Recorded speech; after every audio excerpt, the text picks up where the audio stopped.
Welcome to another episode of Grief Talk. Everything you want to know about grief and more. I'm your host, Fawn Solis. As an author, mentor, and bereaved mom since 2005, through guest interviews and coaching, here's where you'll always get great content that is inspiring and practical to help you heal after loss. Today's guest is Ashmeeta Madhav, a resilience and grief support advocate, educator, entrepreneur, and author, marked by loss experiences including miscarriage, rejection, her parents, and husband. These challenges immersed her in the depths of intense grief, leaving her feeling stuck and adrift. Ashmeeta embraced the path of self-discovery, recognizing the vital role of personal growth and the profound impact that our thoughts have on shaping our reality. Her book, What's Your Story, is designed to bring comfort, inspiration, and guidance to empower people navigating difficult times discover the strength within themselves to foster resilience and create a meaningful life. So welcome to the show, Ashmeeta. It's going to be a good episode. Thank you for having me, Vaughn. You're very welcome. So as I said in the introduction, audience, Ashmeeta does have experience with different types of loss. Ashmeeta, I'm just going to briefly recap here. So definitely miscarriage, rejection. I want to acknowledge that because it's very important how we go through grief, what we think of ourselves.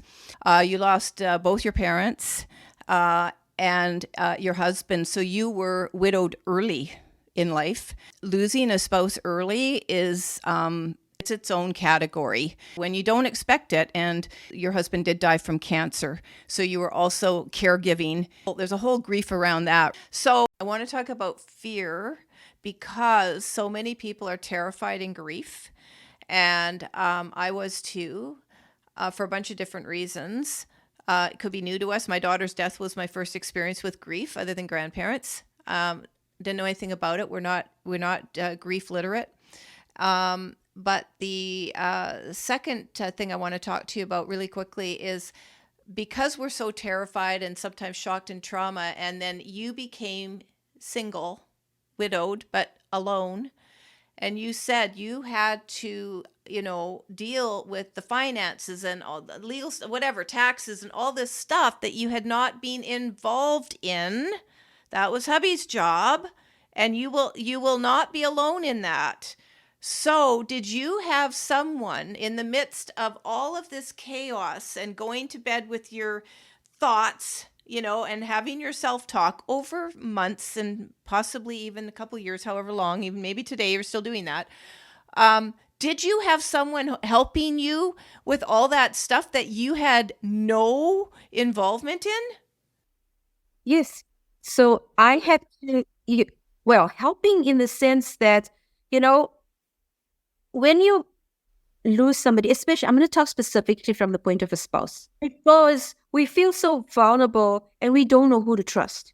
Oh. There's so much that's going on. We got to get the finances. We don't know. Sometimes it's like you get a surprise because you don't even know anything about your husband's, the financial side, like his company and where he worked and all of that kind of stuff. So just having to learn all of that stuff and gather all that information in the first place and then understand what that means for you. Sometimes it doesn't mean anything for you and you don't get anything. Sometimes you do. But we were fortunate in one aspect was we had a social worker as my husband's health was deteriorating. And one of the things that they told us was to make sure that we get his will, our affairs in order, because yes, a miracle can happen, but just want to make sure we're being realistic here. It's a very difficult topic to talk about. Not many people want to get a will. I don't want to get the advance direct. I don't want to think about those things. Why, It's not about me. So we had that discussion and we realized that it's not about him. It's not about us. It's about making sure the relevant information is in the hands of the people who need it when I am not around. Mm-hmm. Right? Mm-hmm. So with that hat on, we started this journey of getting all of the information that in one place. Even though we did that, it was still a journey on its own for me. Oh gosh. Yeah. No, like I said, I've had people on who have been widowed, and even after decades together, having to now take over all those responsibilities that the husband did and this, that, and just learning to be alone. Devastating for them. Very, very difficult. I have also done episodes, audience, on emergency preparedness, and I have talked about it with other people, financial planning, get the will done, talk to your loved ones, make it even fun about if this happened, what would you want? Where do you want it? And since because we did none of that, Ashmeeta, before my daughter's death. We did have a will, and that was fine. I'd never had a problem having a will, but it was the worst thing in the world, having to redo that will and take her off of it. That was awful. But it's like you said, it all starts and ends with you. How am I going to be impacted if I don't have this information? Even a DNR, folks, how are we going to be impacted if we do or don't have one, or you haven't made your wishes clear to your spouse or adult children? And understanding we're in the stage now, and I'm going to speak to any of the audience that might be where we are. Empty nesters for 10 years. We had children ranging in the 50s, 40, and 30s.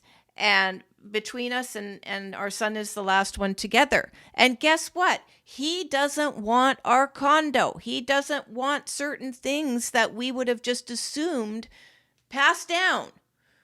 So it's like not talking.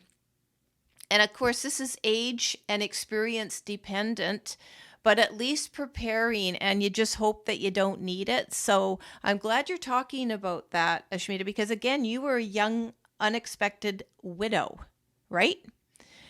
And it happens, right? We lose our kids. We lose our spouses. It happens. It might suck and we might not want to, but I wish that more people would just, and I've had conversations also with people and about how we're in North America. I know you come from a different, like South Africa, for example, and a different culture. And it'd be so interesting to find out if in other cultures that they are open to talking about death, because we sure as heck aren't in North America. We do not want to talk about death unless and until it happens. And then very briefly, and then only some types of death. So there's all these rules around it. Actually, if I could just be so, like questioning about in how you grew up and ideas and that formed in your head, is in your culture, are you open to the idea of talking about death, or is it also hush hush? I don't know culture-wise whether it is really a thing, but I know in my family, my mom was very open, and we had discussions about all different types of things, including my dad as well. On a spiritual, he questioned everything. He didn't just believe what, the religion, he questioned. He was just that person. So we grew up in that type of a household. And my mom would always, my dad, both my parents, talk about death as if it was just something that was part of life. My dad, did say that, when I die, I'd like this, this, and this would happen. Yeah. Whatever things were. So yeah, those were things like, and I remember that, my brother remembered that. So we, at the point where we knew that, okay, this is heading in a direction and we're all really uncomfortable, but let's keep these emotions in yes, they're valid. Let's keep them in their space. Yeah. What is the logic? What is the brain saying? And what is the logical thing? What was that person's request? We thought we had the discussion with her ahead of time through our lives when we were young, and we knew what to do for her according to her wishes. Don't you think in a way, though, Ashmeeta, that makes the grief, I'm not going to say less painful, but certainly less chaotic and confusing. And in a way, it, I think, helps us to really honor them, because you knew what they want. And when my mom died, she died just a few weeks after a very short hospital stay. And once I went to visit, and she was only 78, which I consider young. But one day I went to visit her in the hospital, and she insisted as I was, strolling with her down the hospital corridor and she was hanging onto my arm, that I knew everything about financially. And she had some special things that were already spoken for to certain people and so on and so forth.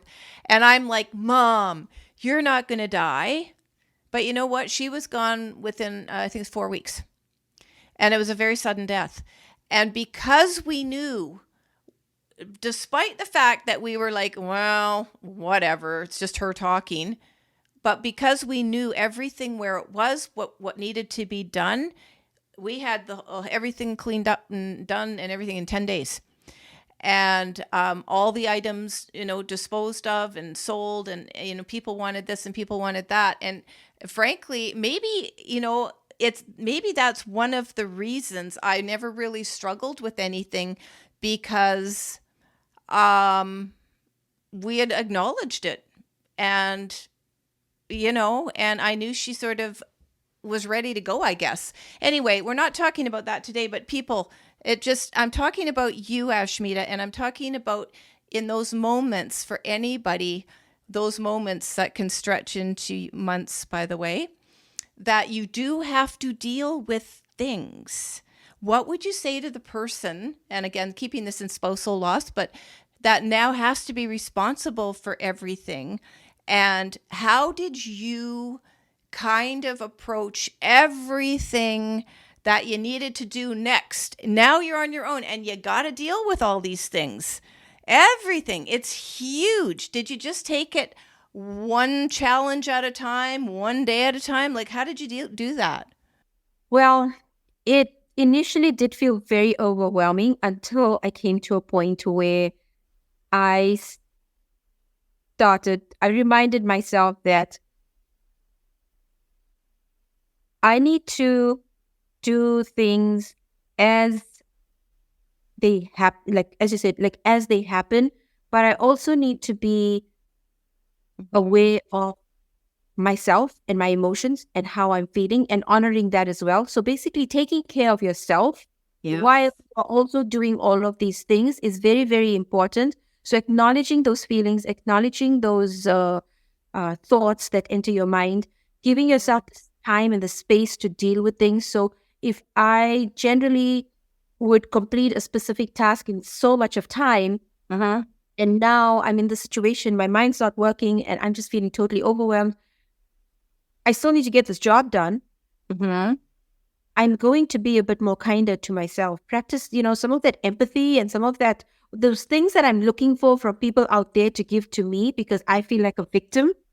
I decided that instead of I know what I need. I need to be nurtured. I need someone to help me build that trust and that faith back up to help me feel hopeful again. The more I kept searching for it out there, the more despondent I became. So then I decided nobody's going to give this to me. And I'm stuck. So where am I going to get this? And I know I need this. I need this to help me feel like I'm alive again. That when I feel alive, then I can do things. I'll learn new things. I'll do whatever it is that I have to do with this new reality that I have. But I can't do it if I feel so dead. Exactly. Because that's how I felt when my husband died. So the trick for me was, I'm not going to expect it from anybody else. I'm going to start giving it to myself. You're parenting yourself. The way you parent kids, the way you are so attentive to their needs, the way you are so empathetic to another human being who is struggling. I'm not saying do it for other people, but you have that quality in you already. You're able to do it for other people. Why do we not do it for ourselves? So you're giving yourself permission to be gentle with yourself, understanding of yourself, kind to yourself, all part of the self-talk, not judgmental for whatever you're taking on. And this again, will be unique to all of us. But as I love to say over and over and over again, none of us invent emotions. We go through the gamut, and there's dozens and dozens and dozens and dozens of negative ones. Grab an emotion wheel, you'll see, free online, and really understand what's driving you. But instead of being mad, blaming, wanting other people to fix us, it's coming from within. And I really think it really boils down to just loving ourselves. What do you think it boils down to, Ashmeeta? It's self-love. Right. If I think of myself as this poor, widow who's, I'm lost without my husband and, my life is over, because then I will become that, because that's what I'm telling myself I am. Right. I can still live, though. I still have life in me. You sure do. I'm going to live is my choice. Yeah. All of this now, audience, as a reminder, whether you're going through this as well, you're an incredible inspiration, Ashmeeta. But just remember, for anybody watching this or listening to this, Ashmeeta, you're raising 3 children at the same time. So to also parent yourself, I think that's key. You've said it beautifully. It is absolutely key. And one of the tricks I learned many, many, many years ago is to imagine myself holding my palm up here for listeners, that you're yourself lying in your palm, and kind of like the universe is your hand, but you can also bring it to that you are your hand as the parent. So it's a little trick, a little method to do for manifesting and stuff like that. And where the universe, just like a parent wants to give their child anything, the universe wants to give us everything that we want. And being enveloped in the palm of the hand, just imagining yourself like that, beautiful in your pure light and energy, right? But it's an image you can also use to, let's just say, parent yourself, be kind to yourself, love yourself, and different types of our experiences, where we take on, it might not even be a death, it just might be childhood trauma that we take on and within for sometimes decades, and think everything was our own fault, and I should have done this and I should have done that and all this, and we're just really hard on ourselves for whatever reason. Having this beautiful image of yourself within the palm of whatever, yourself as a parent, the universe in a greater experience, we mostly are kind to each other. So be that, and be that loving person towards yourself. And that's really, I think, the crux of inner probing, is to be able to be aware of that and then actually practice it. What do you think? Yes, I agree, definitely. It is a lifelong practice, and it will change, Ashmeeta, depending on where we are in our grief journey and what we've done, as I said at the beginning, is with this grief, deciding what we want. So let's turn to thoughts for a moment now. I also want to kind of wrap this in with your book, What's Your Story, Intention, and so on. So thinking of those two together, we all have a story. So it's how we want to tell it. But I want you to explain it. What's your story all about, the intention of it? And I know you run a group related to What's Your Story, right? And what are you hoping people get from it? And how does this sort of tie into thoughts? And it's really one thing I want to really focus on here. It is very difficult to just change thoughts. It's you can tell yourself, oh, I want to be rich. Okay, I'm going to think rich. And then, you're never rich. So really, what goes into changing your thoughts about what your story is? So What's Your Story, basically, the reason I titled the book that way was because many years ago, well, I think it was after my mom passed away? Maybe just before that. I had a few other things go on in my life that really shook my world, like miscarriage and rejection and things like that, which really made me question my worth. And I found that the thoughts that I had in my mind and the what I was attracting to me, I noticed a cycle, a similar type of experiences in different ways. I was attracting the same kind of stuff to me. And that's what intrigued me into sort of learning more about thoughts and emotions. And I read the book by Louise Hay, The Power is Within You, and that kind of stuff. That was way back then. Practiced meditation and journaling and all that kind of stuff.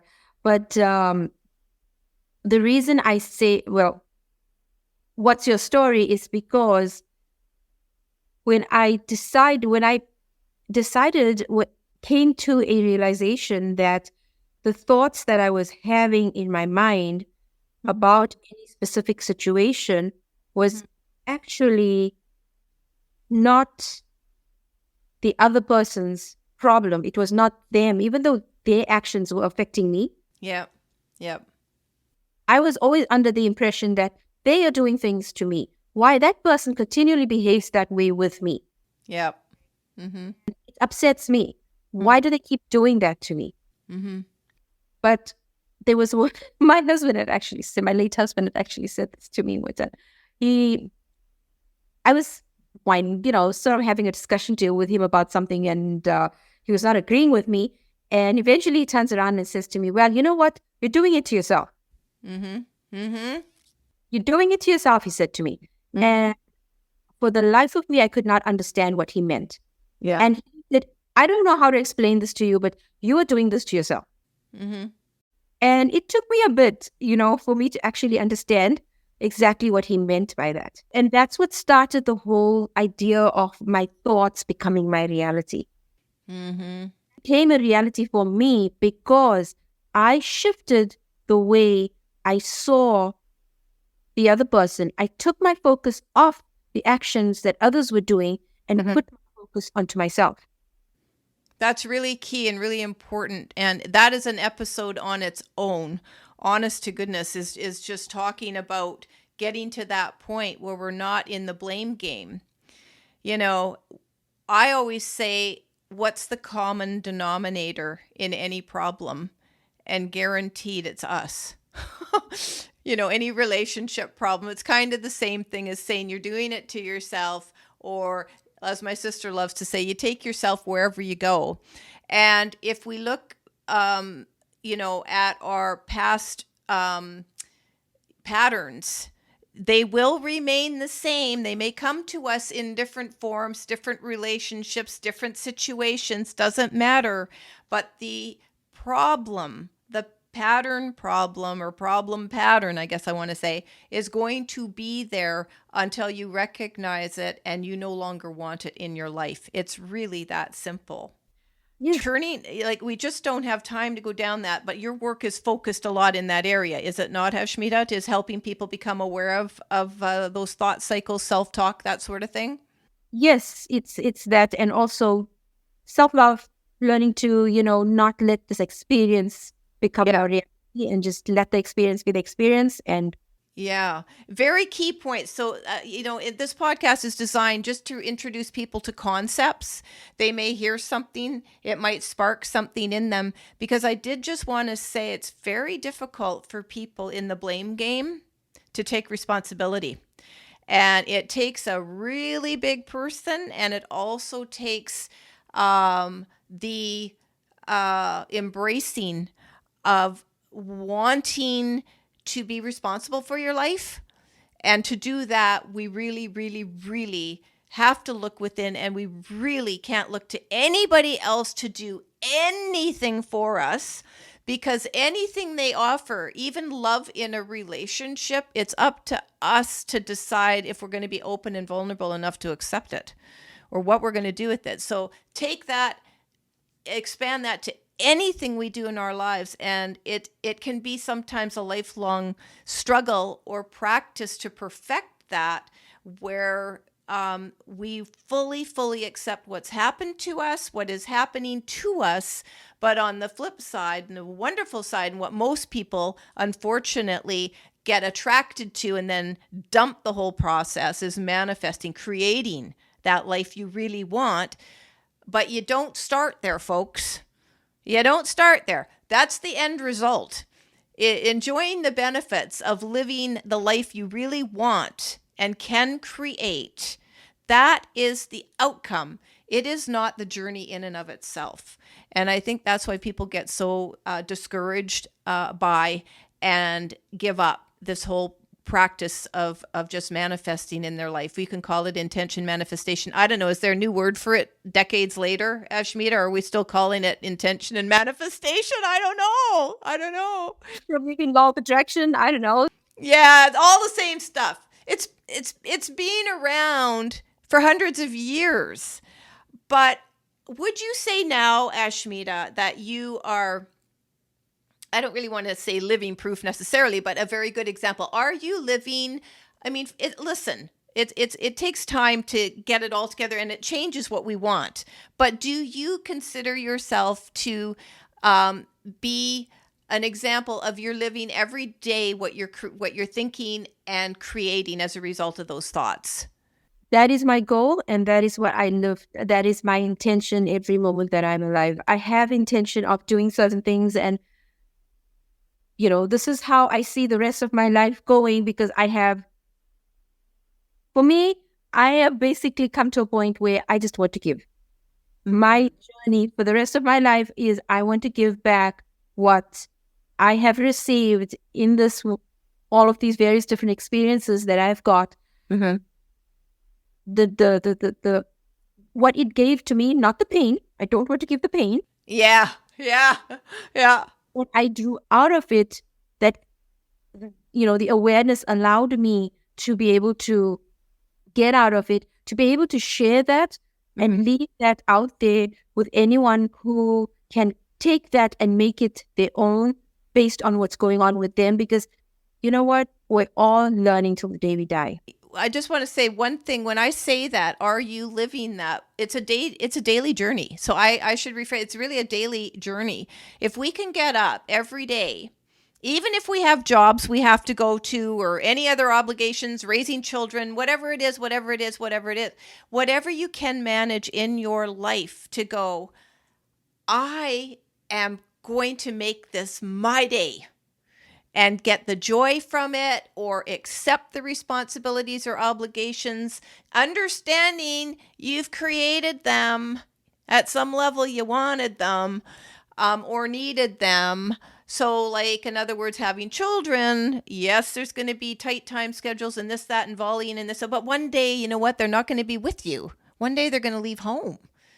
And then what are you going to do? And stuff like that. But anyway, the point is, on a much, sort of like umbrella idea to this, is as much as we can choose to love what we can about our day, and the parts that we can't love, at least accept them as something that we're in now and absolutely will change one day.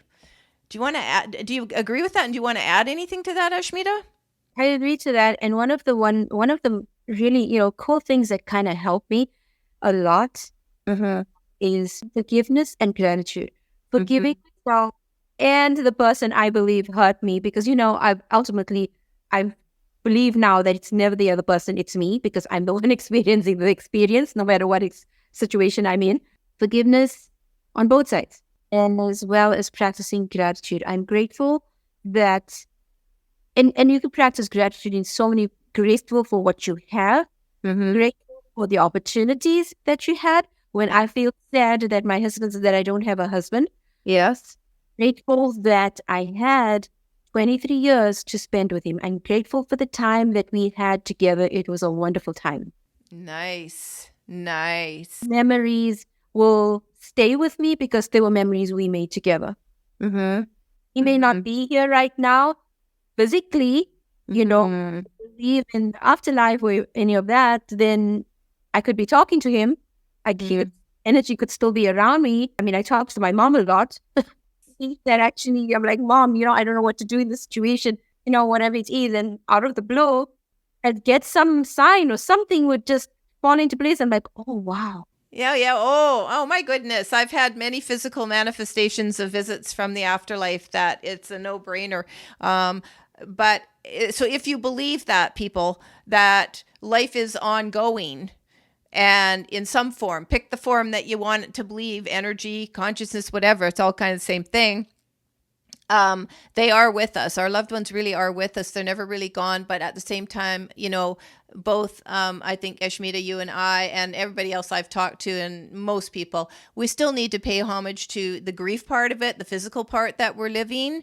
But it does make it a little more interesting when we have these signs and stuff, and you kind of go, oh, there is something more.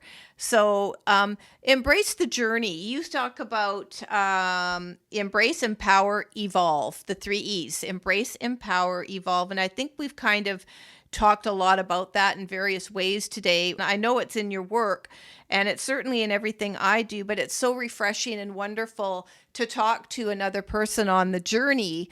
One of the things is you say that the experience of loss is not the end, but it's sort of a portal to a new beginning. And I just think that's so nice to remember. And there's going to be some losses that are going to be much more difficult to be able to accept that and go, yeah, it was okay that I lost my kid. I've got a great new beginning here. Without doubt, I will say the death of my daughter led me on a path I would never have gone on it. And I am going to say that. Does that mean I like that she died? No. Would I take the old me? In a heartbeat, right? I'm a way better version. Vaughn 2.0 is a way better version. But I love how we were talking earlier about just accepting it. I'm going to remember that, in the hardest of times, you're sitting there, lying there in your bed and just going, yeah, but this is it. This is my reality. But then further to that, thinking and not getting caught in it, but I'm not a victim. Do you think it's really key that when we don't have all the pieces of where we're going next, and it's really overwhelming, just trusting that the doors will open? Like, do you ask just for signs or just, opportunities? Just show me what to do next, whoever you're asking. Well, that is where the whole faith and spirituality and faith and all of that kind of stuff comes in. Right? Yes. And I've used prayer a lot, and I have something that makes me feel peaceful. And because we kind of almost like in a fight and flight mode when you're experiencing grief, right? Yes. Yeah. That's how I thought I was. Okay, so if my nervous system is totally on fire here, I need to do this thing. I need to bring it down to a peaceful state, because then I can work for a better foundation, right? Yeah. How do I do that? I need to tell myself, I need to let my nervous system know everything's okay. You're safe. You're fine. All is well. I just continually repeat to myself when I start feeling anxious is all is well. And I even tap my heart sometimes. Yeah. I'll just say, all is well. All is well. Incorporate some breathing into that as well, deep breathing. Yeah, because technically, and for people that need therapy, please go get therapy, talk therapy, whatever kind of therapy, psychotherapy that you're involved in, because a lot of these, we need things sometimes for people to help us sort of see what we're up against. But I really believe, and it has been my experience, that you really can't make sound decisions and choices when you're all over the map. I love what you say, when your nervous system is on fire. That's not the time to be making decisions, people. You're vulnerable at that time as well. The decisions you make may not be something you would make if you were in a different frame of mind and emotionally as well. So if your nervous system is on fire, let it be on fire for as long as it needs to be on fire in that moment, because it will die itself down and calm itself down. And as Ashmeeta says, do those calming techniques and others that you might know and have gained elsewhere. The essential thing is to calm down, let the fear go. Just let the fear go and understand that solutions are there. But you're absolutely right, Ashmeeta. It's very hard to see solutions and trust and have faith unless you really have a practice in place to allow you to do that. And it's never too early to start, folks. And I say that if you could be any age, and if you haven't believed in anything, and if you're really mixed up about what you could have faith or hope in, because I know a lot of your work is also hope based, centered in finding and hanging on to hope. It all kind of works together, but developing a stronger or a new or just any kind of relationship to your spiritual self, your core, it's never too early to start that, or never too late. And what I mean by early is that you don't want to sit there and go, oh, well, my life has passed me by, I've missed out. No, you haven't. And by the same token, it's never too late. You can never be too long in any kind of journey or struggle to say, I think I'm done with this. I think I'm done with this. And we will, in my experience, we will have the body give us signs and our mind give us signs about how much more we want to tolerate or put ourselves through something that would be suffering. And this can change over years, and we can do it in bits and teeny tiny steps. And the fact is that we just want to do it and can recognize it. I think that's what is the important point here, which your work is all about, helping people recognize that, as is mine. So I do want to just talk quickly, close off with your resources, Ashmeeta. You have a Grief and Grow Challenge on Instagram. You've got a Facebook group. You've got a bunch of social media where people can connect with you. Are there any other resources that you're offering to people? I can be contacted through my website. My contact details are all on my website. So I definitely do offer coaching to anyone who's interested. So your website is storyyoutellyoursself.com. And from there, people can access all these wonderful resources and the beautiful work that you are doing to get people moving forward bit by bit. Yep. Yes.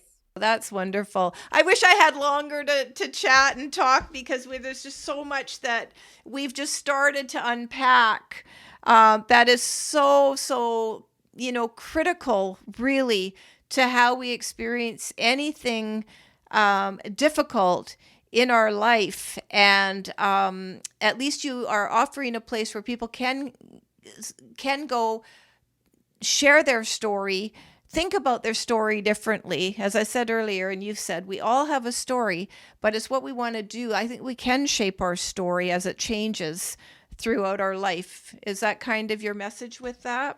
That is my message, because I believe that I changed my story with my thoughts, out the way I see myself, from the things that used to bother me when I was younger. Because of my intentional changing of my thoughts and the way I saw things, my quality of life changed, and also my stress levels came down. And even being around those same people or same situations that used to stress me out or tense me up, over time, I noticed that those were not triggering me in that way anymore. I would much rather have and share a story of empowerment and evolving, than one of victimhood and suffering, right? Two different stories. And we might actually be a bit of a player in the one and we might have to tell one story for a while to get really clear about the story we do want to tell about who we are, not what our experiences are, who we are. That's a really key point you make, Ashmeeta, and I do want to leave the audience with that. It's a very key point, because too many people become their experiences, right? Easy to do that. I mean, it's natural to do that. It's not like first thing we would do. I've done it too. We all do it, and we can fall into it. So check what you're doing every day throughout the day. And if you want to be mad at something, get mad. But the empowerment is in recognizing that and deciding how long you want to be mad, what you want to be mad at, and then what you want to turn that energy of anger into. That is a win all in itself. And that's really, for me, what the empowerment is. It's not that you go out there and feel like you got it all together. None of us do. No. It's about really, really respecting everything we're made up of and what we feel and what we emote, and understand the power we have to choose that, we maybe don't want that at all, or if we want it a little bit, how long? That's how I want to close this off with from my perspective. It's about that choice, and how you view yourself. And we all have our things, our strengths and our weaknesses. All of that makes us who we are. I am, and I'm working on it. We're always a work in progress. But the thing is, if we could just appreciate and respect that in each other, and we aren't coming from a culture that expects this high performing, perfection, and you're on all the time. It's called authenticity, people. I have looked in the dictionary. Is there another word in thesaurus for another word for authentic? No, there's not. And so in anything we do, business, anything we do, just to really be able to embrace all of just who we are and what we've come through and where we're going and how we can get there with a lot greater ease than struggle. This is amazing for anybody in this workspace. I just really love and appreciate all of us doing this work, because it helps those that aren't quite there yet. Anyway, audience, go visit Ashmeeta's site, website. We'll have the link in the show notes. And from there, you can connect with her in a number of different ways. Take her challenge, don't take her challenge, but whatever. You've got a lot of beautiful resources and a wonderful website. So I do want to thank you, Ashmeeta, for taking the time to share your knowledge and wisdom gained. Thank you very much for having me. Thank you.